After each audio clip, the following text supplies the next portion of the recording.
Bonjour les lions, bienvenue pour votre tirage express pour le mois de mars. On va regarder ce qui se passe, on va regarder vie pro, vie sentimentale. Voilà, ce mois c'est un tirage express. Allez, on y va pour les lions. Mars 2025. Ok, ça saute déjà.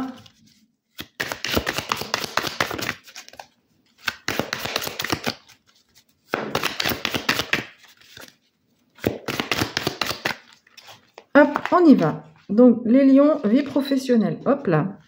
Alors, vie professionnelle, si vous êtes déjà en retraite, ce sont vos activités. Alors, en pour, le défi, le conseil et l'issue. Qu'est-ce qui se passe en mars de façon générale? Ok.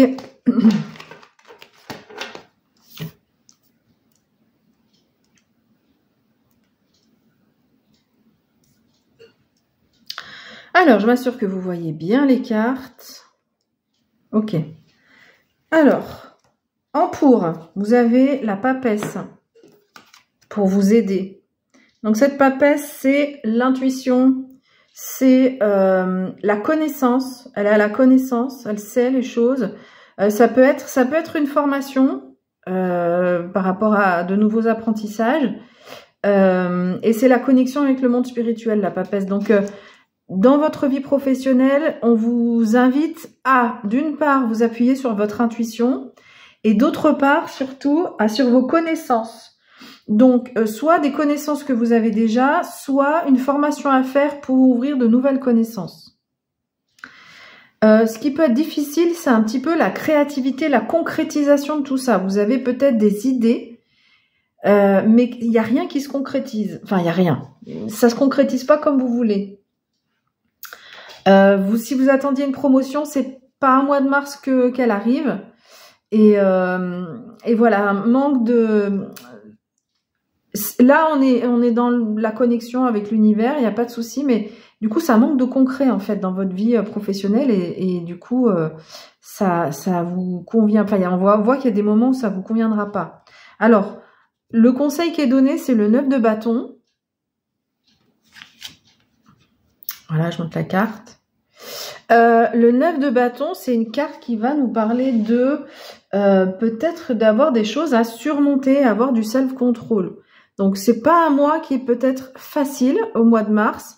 Après, vous verrez avec la roue de fortune, là, quand même qu'il y a des choses qui vont se débloquer. Mais voilà, il y aura un peu des choses à surmonter. Tout ne sera pas si facile. Peut-être par rapport à cette concrétisation qui ne vient pas. Peut-être, voilà, peut-être par rapport à d'autres choses, mais... et on vous invite quand même à avoir un peu, à ne pas lâcher vos nerfs, en fait, de pas perdre le contrôle, pas perdre pas de conflits, éviter des conflits, voilà, des choses comme ça, parce que ce serait pas le moment. Des fois, il faut taper du poing sur la table, mais là, on nous dit c'est pas le moment. Alors, avec la roue de fortune, en fait, la roue tourne dans votre vie professionnelle en mars. Il y a des choses qui se débloquent, des choses qui avancent. Alors, la roue de fortune, disons que c'est une avancée sur notre destinée. Ça peut passer par des événements qui sont pas agréables. Des fois, on vit des échecs. On a l'impression que c'est un échec. On vit quelque chose de difficile. Et en fait, la vie nous a présenté ces événements pour évoluer. Et on se rend compte 2 ans après que, ah, mais en fait, ouais, c'était dur, j'en ai bavé, mais ça m'a fait avancer. Donc, en tous les cas, dans votre vie professionnelle sur le mois de mars, la roue tourne. Voilà. Et c'est dans votre intérêt. C'est ça qu'il faut voir. Voilà. Allez, on va garder ça quand même dans un coin si jamais on en a besoin. Et on va regarder la vie sentimentale pour les lions. Mars 2024. 25. 2024. Hop là. Ok. Il y aura peut-être un peu de compétition dans la vie sentimentale. Allez, on va prendre les cartes. Alors, en pour, le défi, le conseil et l'issue pour la vie sentimentale.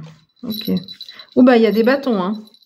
Les bâtons, c'est pas les cartes de l'amour inconditionnel, c'est plutôt les cartes de la passion, de la motivation. Voilà, mais c'est pas des cartes où c'est pas un mois où on est forcément posé. Alors, est-ce que la dernière, vous la voyez bien?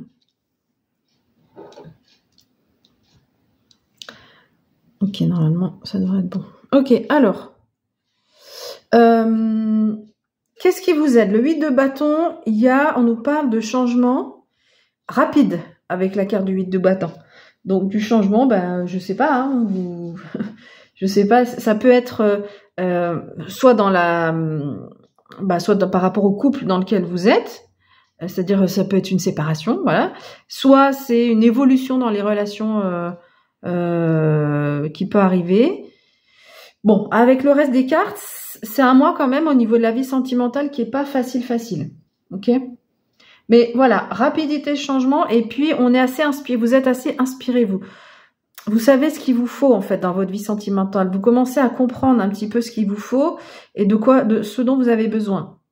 Alors, ce qui va pas être facile, on est encore sur le bâton, c'est que c'est la carte du fardeau. On en a marre de tout porter seul. Alors visiblement, est-ce que ça peut être quelque chose dans le couple qui est organisé, c'est vous qui portez beaucoup et vous en avez un peu marre de tout porter à bout de bras. Ouais, on voit, hein, ce personnage porte à bout de bras puis c'est plus trop où il va en plus. Ça peut être de façon plus symbolique ou plus générale ou cette relation vous pèse tout simplement. Voilà, ça peut être une relation qui vous pèse et vous en avez marre. Donc le point positif, c'est que quand même vous commencez à prendre conscience de tout ça et vous avez conscience que les choses peuvent évoluer rapidement. Si vous avez envie que ça change rapidement. Voilà. Et visiblement aussi, il y a quelque chose qui change par rapport à ce fardeau. En fait, vous avez porté pendant longtemps et là en mars, il y a une prise de conscience, il y a des évolutions. Alors je dis pas que forcément tout va être réglé en mars, ça sera peut-être pour les mois suivants. Mais en tous les cas, il y a une prise de conscience et vous vous laissez plus, vous vous dites, ça c'est fini. Voilà. Donc ce qui est bien au mois de mars, c'est que il y a cette prise de conscience que ça c'est fini. Alors soit la relation en elle-même, soit quelque chose dans la relation, soit un événement particulier dans la vie sentimentale. Voilà. Alors le conseil qui est donné, c'est la papesse. Mais vous l'aviez déjà dans la vie pro, la papesse, c'est intéressant. Donc il peut y avoir, quand il y a des cartes comme ça, qui sont dans les deux tirages, il peut y avoir un lien entre votre vie sentimentale et la vie professionnelle. Voilà. Sinon, de façon générale, le conseil qui est donné, c'est d'écouter son intuition. Là, vraiment, il est d'écouter votre intuition et votre sagesse. La sagesse, c'est tout ce qu'on a appris dans la vie qui fait que on n'évolue plus de la même façon. Donc vraiment, faites appel à tout ça parce que il y a cette prise de conscience. Peut-être que vous n'arrivez pas, avec le 7 de bâton ici, peut-être que vous n'arrivez pas à passer à l'acte, à débloquer des choses, mais suivez votre petite voix intérieure là qui vous donne des informations et suivez ces informations. Là, on vous invite vraiment à suivre ces informations-là. Alors, l'issue du mois avec le 7 de bâton, le 7 de bâton nous dit que c'est une carte en fait dans laquelle on a une certaine maîtrise de soi. On voit ce personnage qui est assez confiant, il se fait quand même attaquer par des loups. Donc, on peut penser que c'est un berger qui protège ses moutons. On peut penser aussi que ce sont les émotions ou des personnes qui vous attaquent. Et vous avez cette capacité à vous défendre. Donc, dans la vie sentimentale, c'est pour ça que, en conclusion, je dis, on voit que c'est pas un mois qui est facile, mais vous avez quand même une capacité à ne plus vous laisser faire. Vous avez conscience que le fardeau, là, il y en a marre de le porter. Donc, c'est fini. Voilà, même si c'est pas en mars que ça finit, mais vous avez conscience de ça. Et que si vous voulez que ça change avec rapidité. Vous avez les bonnes idées. Et vous êtes inspiré. Donc, écoutez cette petite voix intérieure pour continuer à vous défendre des autres et à prendre soin de vous, en fait. D'accord? Là, c'est vraiment, je suis plus envahie par mes émotions, je suis plus envahie par les mauvaises personnes, je sais me défendre et prendre soin de moi. Voilà pour votre tirage du mois de mars. C'était un tirage express. J'espère qu'il vous aura plu. Et puis on se dit à bientôt. Bye bye.